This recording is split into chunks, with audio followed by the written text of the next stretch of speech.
കുറിച്ചാണ് സുവിശേഷം എന്ന് പറയുന്നത്. അത് അതിന്റെ ഉടമ യേശു തന്നെയാണ്.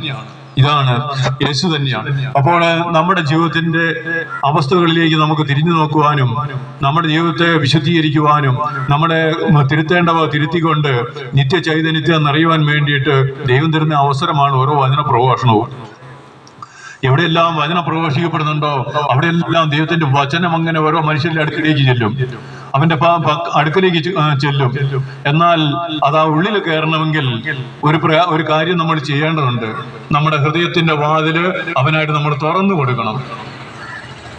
ആരെങ്കിലും എന്റെ സ്വരം കേട്ട് വാതിൽ തുറന്നു തന്നാൽ ഞാൻ അവനിൽ പ്രവേശിക്കുമെന്നാണ് പറഞ്ഞത്. അതാണ് ബഹുമാന്യനാണ് നമ്മുടെ ദൈവം.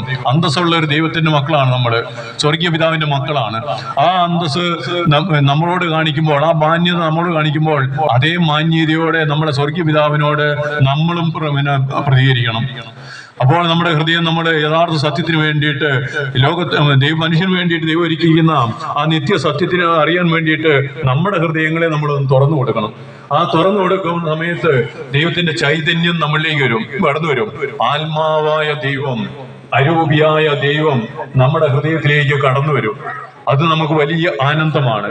ലോകത്തില് ഒരു ശക്തിക്കും പകർന്നു തരാൻ പറ്റാത്ത ഒരു വലിയ ശക്തിയാണ് ദൈവിക ശക്തി, അഥവാ നമ്മൾ അനുഭവിക്കുന്ന ദൈവിക ആനന്ദം. ഈ ദൈവിക ആനന്ദത്തിന് മറ്റൊന്നിനോട് തുലനം ചെയ്യാൻ പറ്റുകയില്ല. ഒരുപക്ഷെ നമ്മുടെ അറിവില്ലായ്മയില്, നമ്മുടെ കഷ്ടതയിലും പ്രയാസങ്ങളിലും നമ്മൾ ഒരുപക്ഷെ മദ്യത്തിലേക്ക് കടന്നു പോകാം. താൽക്കാലികമായിട്ടുള്ള സന്തോഷം അവിടെ ഉണ്ടാവും. പക്ഷെ അതിന്റെ അടുത്ത നിമിഷം എന്ത് വരും? അതിനകത്തേക്ക് നിരാശയാണ് വരിക, ശൂന്യത കടന്നു വരും.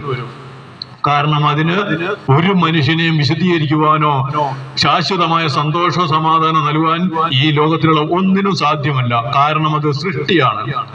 സൃഷ്ടിയായ ഒരു സൃഷ്ടിക്കും ഈ ഭൂമിയിൽ ജീവിക്കുന്ന മനുഷ്യനെ അതിന്റെ പൂർണ്ണതയിൽ ആ സന്തോഷത്തിലേക്ക് നയിക്കുവാനായിട്ട് സാധിക്കുകയില്ല. അത് നൽകുന്നത് അവനെ സൃഷ്ടിച്ച, അവളെ സൃഷ്ടിച്ച നിത്യനായ ദൈവത്തിനും മാത്രമേ ആ സന്തോഷത്തിന്റെ പൂർണ്ണതയിലേക്ക് നമ്മളെ നയിക്കുവാനായിട്ട് സാധിക്കുകയുള്ളൂ. ഈ സന്തോഷത്തിന്റെ പൂർണ്ണത നൽകുവാൻ വേണ്ടിയാണ് യേശുക്രിസ്തു ഈ ലോകത്തിലേക്ക് കടന്നു വന്നതും തന്റെ ജീവരക്തം, അവസാനത്തുള്ളി രക്തവും മനുഷ്യവംശത്തിന് വേണ്ടി നൽകിയതും. അങ്ങനെ ജീവരക്തത്തെ നേടിയെടുത്ത മക്കളിലേക്ക് ദൈവം അയച്ചത് യേശുക്രിസ്തു എന്ന ഒരൊറ്റ നാമത്തില്, ആ നാമത്തെ വിളിക്കുമ്പോൾ നൽകിയിരിക്കുന്നത് അവന്റെ ആത്മാവിനെയാണ്. ആ ആത്മാവാണ് പരിശുദ്ധാത്മാവ്. പരിശുദ്ധാത്മാവിനെ സ്വീകരിക്കുമ്പോൾ മാത്രമേ നമുക്ക് സത്യത്തെക്കുറിച്ചുള്ള അറിവ് നമുക്ക് ലഭിക്കുകയുള്ളൂ. സത്യത്തിന്റെ പൂർണ്ണതയിലേക്ക് നമ്മൾ എത്തപ്പെടുകയുള്ളൂ. സ്വർഗത്തിന്റെ ആനന്ദം, യഥാർത്ഥ ആനന്ദം എന്താണെന്ന് നമ്മൾ തിരിച്ചറിയുകയുള്ളൂ. നമ്മുടെ കണ്ണുകൾ തുറക്കപ്പെടും.